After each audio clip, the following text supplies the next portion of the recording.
A band that performs with passion straight from the heart, delivering an unforgettable music experience to every audience. Known for their energy, artistry, and limitless live performances, they continue to bring timeless music to life on stage. Let's meet the artists behind Playback Jukebox, Paco Arespacochaga, JJ Buencamino, and Benjie Collantes. Discover why they deliver the ultimate music experience. I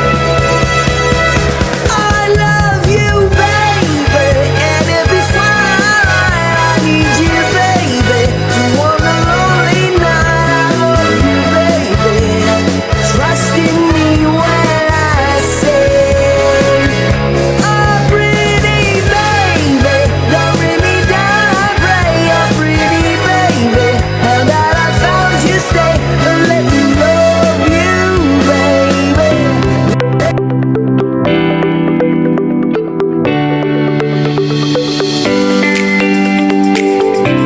It's John Saavedra, and you're watching The Unlimited.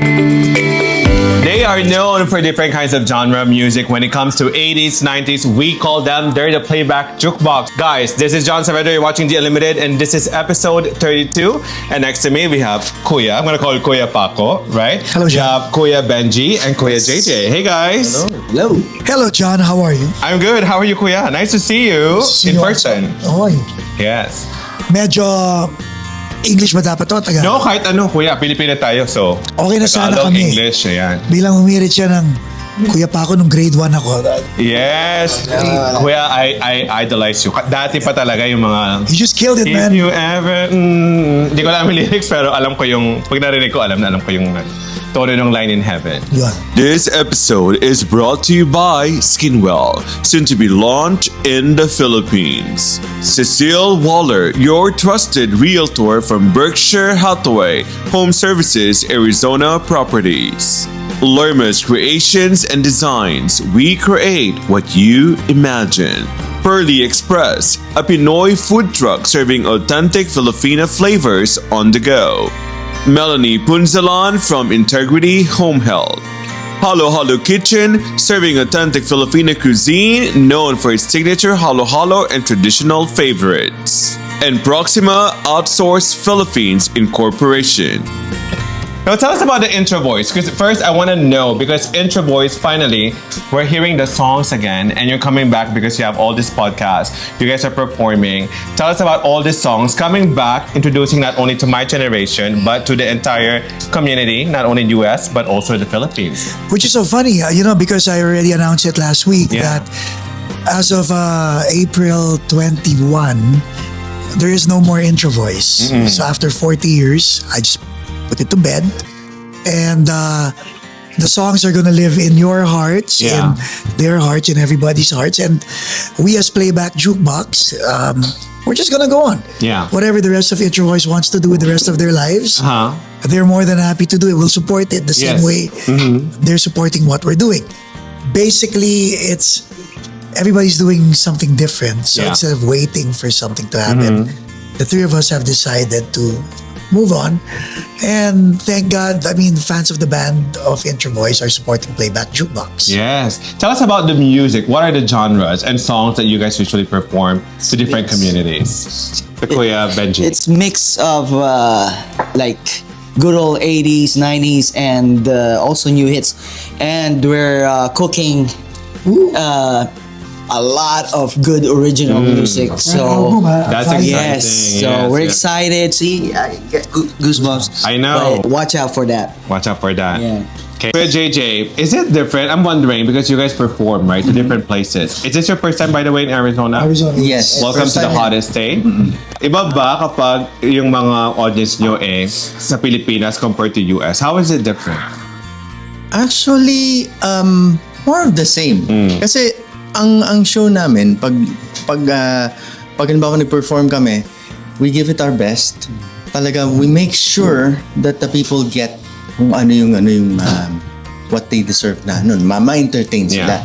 So talagang masaya ang concert kahit saan man kami pumunta. And we're blessed kasi lahat halos ng shows namin puno. Oh, no. Pero That's usually, why we kuya, mga call the titos ba to? No. Diba ibang group? That's why we call the ultimate music The experience. ultimate music experience.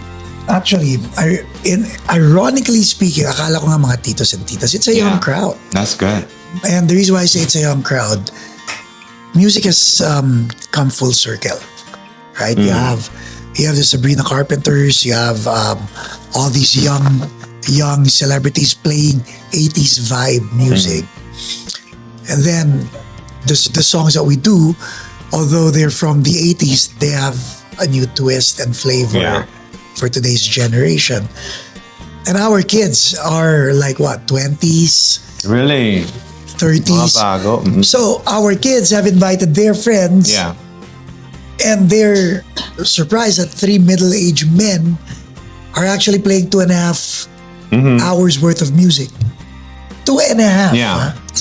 You know what I admire about you guys? Is that you're bringing back the music from the 80s and 90s. We're not. No, but I mean, every time I hear songs from the 80s and 90s, it brings me back to that childhood memory. But then again, we're not bringing it back. How We're not are you even doing it? We're not reviving it.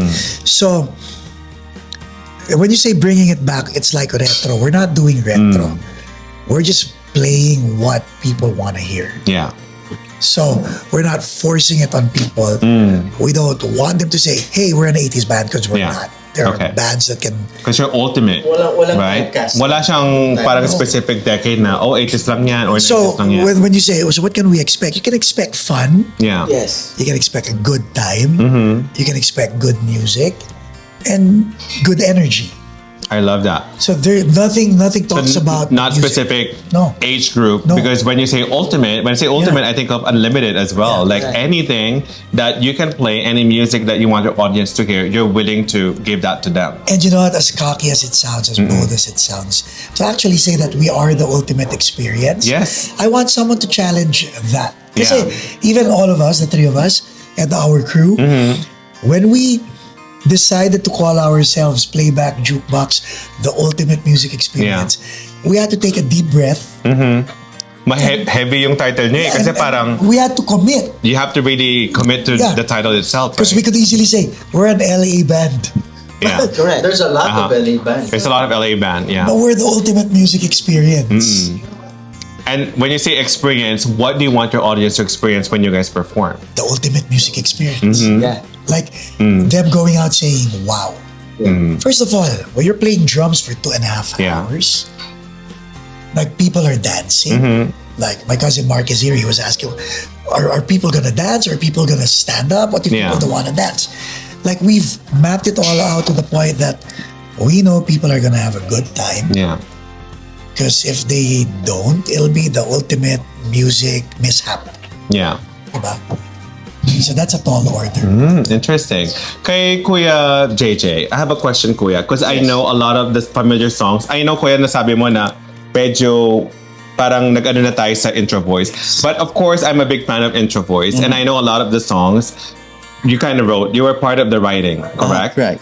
Do people still request for this kind of songs? Kasi I'm a millennial. I'm sure yung mga 80s and 90s. Actually, sa mga shows namin, minsan nagpapasok kami ng mga songs from intro voice. We rotate. I sing, and Benjie and Paco, everyone sings the songs. And we have plans of course, playing those hits. Yeah. But in your perspective, si Kuya Paco, kasi Kuya, you were active in the show business industry. How is it different now compared to before during your time, during your early 20s? When I say different, I'm talking about the music industry. Now, ang attention span the audience attention span is very short. Yeah.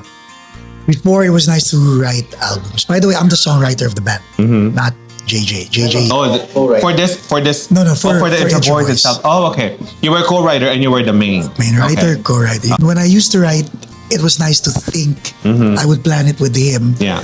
It was nice to think of an album, a story. Because you know the people are gonna go from first song to last song. Yeah. Like they're not gonna end after the first chorus. Nowadays it's like 1 minute. If you have an intro that's 30 seconds long, Next na ulit. next.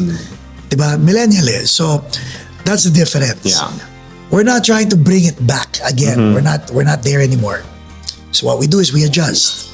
So the songs that we came up with they're all geared toward the music habits of today's music listeners. Yeah. And then there are two types of music listeners. There are old school music listeners who want to feel the vinyl. And then there are streamers who will consume, they don't care about the shiny object. They'll just click and click and click Digital. on the digital platform. Diba? Kasi dati kuya, nung naalala ko dati, di ba, iniikot-ikot ko pa yan kapag I wanna go back. Tapos, I have to listen to the lyrics and write it down. Ano ba yung lyrics nun? Now, it's so easy for the new generation to just Google it, check there. Parang they get bored easily and then they play next. It's easily accessible. Yeah. So, what is your strategy as a band to make sure that you cater to the newest generation and to get them listen to your music until the end? We only play 5 seconds of the song. What does that mean? Kuya? It means... There we go. Ano yun? Exactly. See? Diba? See, I was So able it to makes grab. me- it I makes was me able to wonder, grab. what is- Exactly. Yeah. So that's how they are now. If you You give make them intrigued? if you give them the whole thing, see, I had to pause, and you were like, So what is that? Like, give me more, so right? that's the strategy. So you make them think about it? Yeah, you go on TikTok, do a short, Yeah. play a verse. That's not our strategy. That's the Yan. that's the music industry strategy now. You only show them a portion and then let them find where they can grab that Yes. song. But as a band, how do you guys feel when you see your audience having fun? And yung pinaka-main fulfillment ba siya, yun, as a Kuya singer. Benjie? Because Oh, you're the yes. singer. To see people dance and sing with us, oh man, that's like very rewarding. Every show, is different. Pero when you see people having fun, and then we have fun. So But did you guys ever had, this is a little personal, but I'm just wondering, because every time you work in a group, there's always a conflict. yeah. When forming this band, I'm sure you guys have the same heart for music, but did you guys ever had any conflict? Yeah. Or normal ba yun sa grupo nyo? And how do you handle it? We just kick him out of the band. JJ. So, Kuya, I love the personality. Very sarcastic, but very direct. And as well. I just leave. So, Kuya parang ang bait eh, di ba? Yeah, I just If you guys leave. notice, no? Ang bait ni Kuya. Quit lang siya. I just quit. Yeah. If you look at it like I'm one extreme, JJ's one extreme, and Benji's in Yeah. the middle, diba? So it balances everybody out. He gets the headache. And I love how despite the fact that you said you're middle, ikaw na nagsabi Kuya ha, middle age, na you guys are adjusting with technology. Correct. Because you're doing your podcast, Yes. right? You guys are filming everything online that everyone can access your music, your work. Yes. Tell me about your podcast and everything. So I have a podcast. It's called Paco's Place, and the reason why I started this was because I used to host Wish USA, and I appreciate the way you're interviewing us because it's very authentic, guys. I want you guys to support John Saavedra. Yes, please. And back in the day, JJ, Benji, and I, whenever we were interviewed on radio, people were not really engaged with the artist. They just wanted to ask the question and then move on to the next, play the song, and then kick the artist out. So I was like, you know what? I'm interested in knowing the background and context of every artist Yeah. or everybody or you, like I asked you a while ago, diba, with regard to your story. And I was like, I have the means and the opportunity to start my own podcast. I didn't care if people were going to watch. Now it's at 45,000 subscribers. I didn't care if they were going to watch. I just wanted to be authentic in asking questions that every artist wants to know about, Yeah. which is, why the heck are you even doing what you're doing? It's not why did you form the band? Yeah. Why did you get the name? It's, why are you even doing this? Like, if I ask you now, if this was my podcast, take over. What would you ask me if this is your podcast? What would you ask me? I want to know. You're a teacher. Your hands are full. Why even do something like this and stay up late at 10 o'clock? Yeah. Why? I do this, and I'm also a journalist and a reporter. Storytelling for me, it's giving impact to the community, and I feel that That's an elevator's the truth. Why are you doing no, this? exactly. That's Why my are you point. doing it? That's Sige. really my point. I Go love down. waking up. I love meeting big profession and Why? purpose because I'm happy doing it. And I wear all these hats, fulfilling all the things that I love to do, and I don't feel exhausted. I feel it's fun meeting people just like you. and tell your story and wisdom and lessons and learnings to the community. I feel that it's not just making a difference. That's a beauty. but- That's a Miss Universe answer. No, it's not. But that's really my answer. Okay, let me rephrase it. Yeah. Why are you doing this? I'm happy doing it. There you go. Yeah, I'm happy doing it. Normally, yun lang. And when you get to the bottom Yeah. of it, it's about your happiness, right? Nothing more.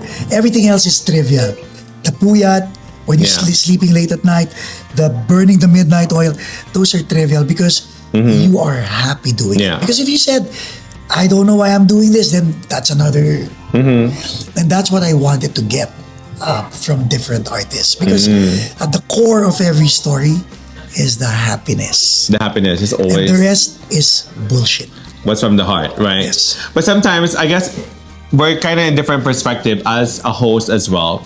I want to understand further. And as a teacher, I always want my students to elaborate why. Because Yeah, so you have sometimes to ask one why. word may have different meaning. Yeah. Because happiness sometimes to me might not be the same as happiness to you. Yeah. Right? Fulfillment might be different. So I always ask, elaborate, what Which do is you mean? why I'm going to Expound. ask Yeah. you, so why this? Why not something else? Because this is what makes me happy when I wake up in the See, morning. you still Yeah. go back to that. Yeah. So even if wherever I go, remember, still, as yeah. I'm being in front of all these people and having studied psychology, at the end of the day, you always go back to the same answer. Yes. You'll say a lot of fluff in the periphery, but you'll always go back Being happy. to being happy. Correct. And are you guys happy being in a band? I'm sure you are because you are. Right? Absolutely. But how do you see 100%. yourself in the next few years as the Playback Jukebox? We rock the stage. There you go. Okay. What are the future endeavors of your group? Dog out. Bigyan mo yung mic ko yan. Oh. Okay. Future. Okay. Your endeavors. Kasi, syempre, in future, 60 na kayo. Diba? Oh. I mean, that's the hard truth and that's the sad truth, right? That's not, why is it sad? Because we have to accelerate everything. Time is not on our side. And maybe that's a lesson that you have to be honest and authentic with yourself and not hold anything back. Yeah. When you know something's not working, pivot. There was a time I was wondering, why didn't Bamboo stick with River Maya? Because he felt that it was time to move on. Yeah. When Rico Blanco did that, it was time for him to move on. Me, unfortunately for me, for him, we stayed too long. Right? Yeah. Again, if it's not working, try to work things out. And if it's not working, fix it. Like with Playback Jukebox, we started in 2022. Yeah. It's 2026. And we've been all over the world. We've played venues that we never thought we'd play. Yeah. Right now, we're headlining this event in Arizona. Yes. It could have been any other group. Diba? But it's us. Yeah. I'm not even the singer of intro voice. You were the drummer. Yeah. Yeah. And he's not even... Pero sikat na sikat ka kasi nung kuya eh. Yung hair mo kasi. Mga ganun. Hindi. Wala nga akong buko kalbo ko nun. No? Di ba kimpi-kimpi ka nun? Nung sumikat po ako, mali si Jan, ha? Kasi po, I was 6 during intro voice. But I remember the song. ina-align po natin yung... Yung hindi na Ito po ang itsura ko nung sumikat ako. Ipatingin. Wala po akong I buhok. remember that as well. Because you had some movies too. Nope. I was not an actor during this time. I was just a bald guy playing drums, but everybody paid attention to me. Not because I was moving my hair, but because I was filled with passion. Yes. How old were you here? Mahabang buhok si Jonathan. At saka si JJ. Ayan si Jonathan. Yan. Oh. Ayan si JJ. So Si sila. Kuya para, no? Long hair si Kuya JJ. So, wala sa buhok yan. You know, like, The passion and the heart.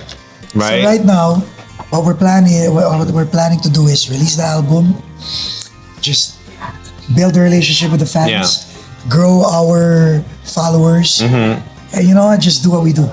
Yes. Last question, Kuya. Ito, how do you guys want to be remembered? I know that artists come and go.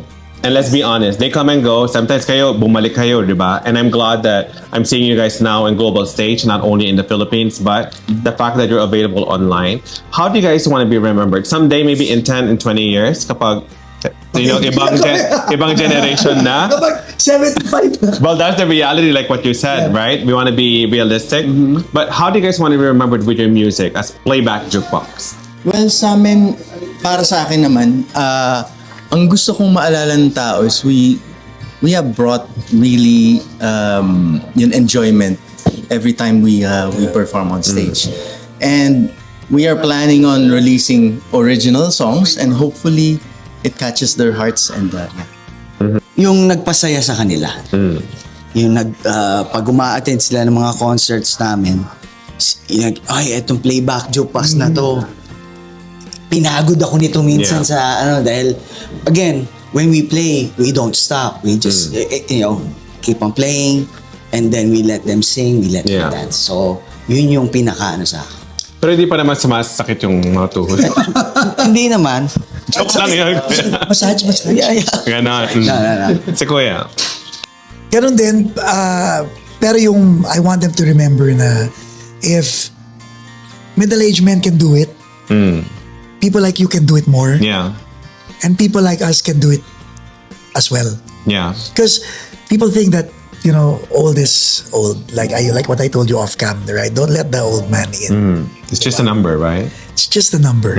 And we want people to be inspired by the fact that, look at these guys, they're having fun. Yeah. And when you're having fun, I mean, everything else becomes trivial. You don't think of those numbers. Forget the numbers. Now, the more that I'm loving the conversation, I know that was the last question, but now I want to ask you, kasi challenge mo ko kanina, Kuya.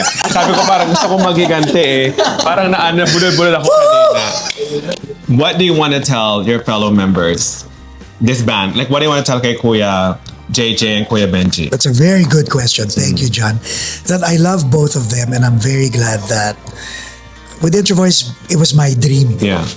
So it was me carrying the weight of that band.